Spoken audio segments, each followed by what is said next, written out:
ტექსტილი გაძლევს საშუალებას, რომ ძალიან მაგრად იმაიმუნო. ძალიან ბევრი უფლებას აძლევს შენს თავს და რაღაცა დონის სიურპრიზი გამოდის. აი ესე დავხაზე, ეს კისი, ეს მინდა გავაკეთო, ესე არ გამოდის. და ამ სიურპრიზებს უკვე მე ატყიალებ ისე, როგორც შენ გინდა. ამიტომ ჩემთვის ტექსტილი გაცილებით მეტია, ვიდრე ხელოვნება. თვითონ მასალა მეუნება კონკრეტულად, აი რა გამოფენისთვის, რა მინდა, რომელი მინდა, თითქოს აი როგორ გითხრათ, ვხედავ უკვე და მე იწყობა უკვე პანოები. რეალურად ეგ არის გარდასახვა, ადამიანის გარდასახვა რაღაც ერთი ცხოვრებიდან მეორე ცხოვრებაში, სადაც გამოყენებული მაქვს ჩემი ტექნიკით დამუშავებული ქსოვილები და რაღაცები, თექის ვარიანტი, აბრეშუმის ძაფის ვარიანტი, მითოლოგია გამოყენებული მაქვს თავის აი ეს გარდასახვასთან დაკავშირებით, აი ეს კიბეები, სულის ასვლა. ცოტა მძიმე თემა, უბრალოდ ჩემთვის ძალიან ბევრი თეთრი მაქვს, იმიტომ რომ აი ჯერა რომ ადამიანი იმსახურებს ძალიან ბევრ თეთრს. გარდა იმისა, რომ დამზადებული ქარხნული ქსოვილისგან კიდევ ქსოვილს ქმნი, ეგ კიდევ სხვა თემაა, მაგრამ თვითონ პირდაპირ მცენარისგან, აი მაგალითად მე მაქვს რაღაცა ძაფი, რომელიც რეალურად მივიღერ ისგან, აბრეშუმის ქაღალდს ვამზადებ.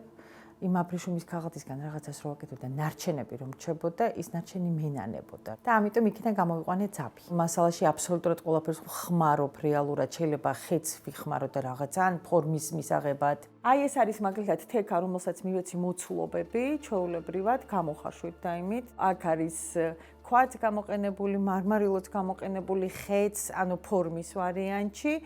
ეს კონკრეტულად არის აი ეს ძაფი, რომელიც თქვი, აი ნარჩენებისგან, აი რაც კი მრჩება აბრეშუმი, იქედან თვითონ ვაკეთებ ძაფს, თვითონ გამოდის, ოღონდ ეს არ არის ამორთული, ეს არის რაღაცნაირ დონეზე გამოყვანილი. სულ მუშაობ, ისე არ არის, რომ აი მაგალითად მხოლოდ გამოფენისთვის მასალებს ვაგროვებ. მაგალითად, ეხლა ეს ჩემი გაკეთებული არ არის, მაგრამ თასმები, რომელიც დაახლოებით 10 წლის უკან ვიღაცა მაჩუქა, გამოვიყენე დასაგრძელებლადაც, კიბის ასოცირებისთვისაც, გისოსის ასოცირებისთვისაც, ანუ საინტერესო ეფექტი მომცა თვითონ.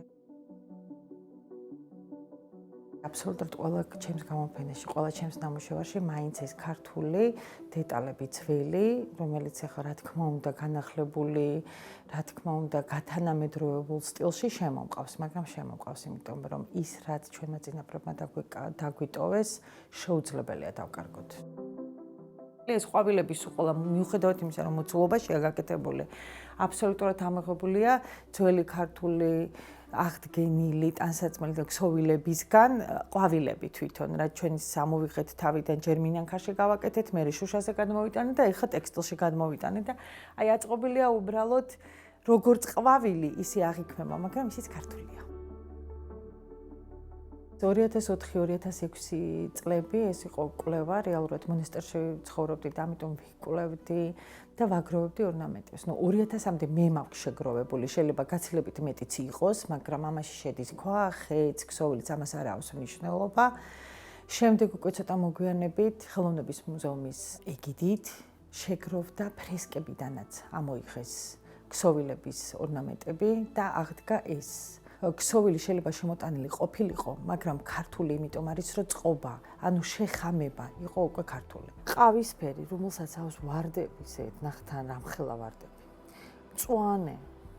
ეს კიდევ იქეთ ოქროსფერი და შაბიამნისფერი ფეხსაცმელი. აი ესეთი წყობა დამახასიათებელია, ანუ იმ საუკუნისთვის, იმ საქართველოსთვის და არა, მაგალითად ამას ვერ იპოვი სხვაგან, ან სპარსეთში, ან თურქეთში, საიდანაც არ უნდა იყოს ქსოვილი, მით უმეტეს ახლა აბრეშუმის გზა გადიოდა საქართველოსზე და ახლა აზიიდან მოდიოდა ეს ქსოვილები. რეალურად ყველგან აზიიდან შემოდიოდა. გასაგებია, მაგრამ ნუ აი თვითონ შეხამება ჰქონდათ ქართველებს ძალიან განსხვავებული.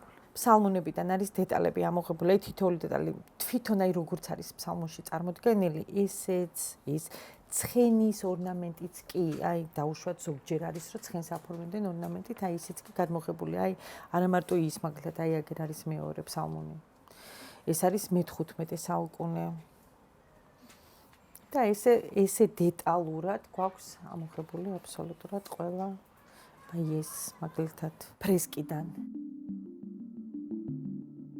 ჩემი მიზანია რეალურად ხალხს დავანახო, რომ ხელოვნება ეს არის ის, რასაც მსოფლიო პირველს გებულობს, პირველს ხედავს ქვეყნის შესახებ. ანუ მე გავაკეთე ეს მაინც ჩემ ქვეყანას წარმოვადგენ ყოველთვის, ყოველ წამს, ყოველ წუთს, ანუ ეს ჩემი ხასიათი, ანუ ჩემი გენია, ჩემი მიწა, ანუ აბსოლუტურად კავშირში ვარ წარმომავლობასთან. მე ესე ვთვლი ჩემს ხელოვნებას, სხვას არ ვეხებ, მაგრამ ჩემი წარმომავლობა.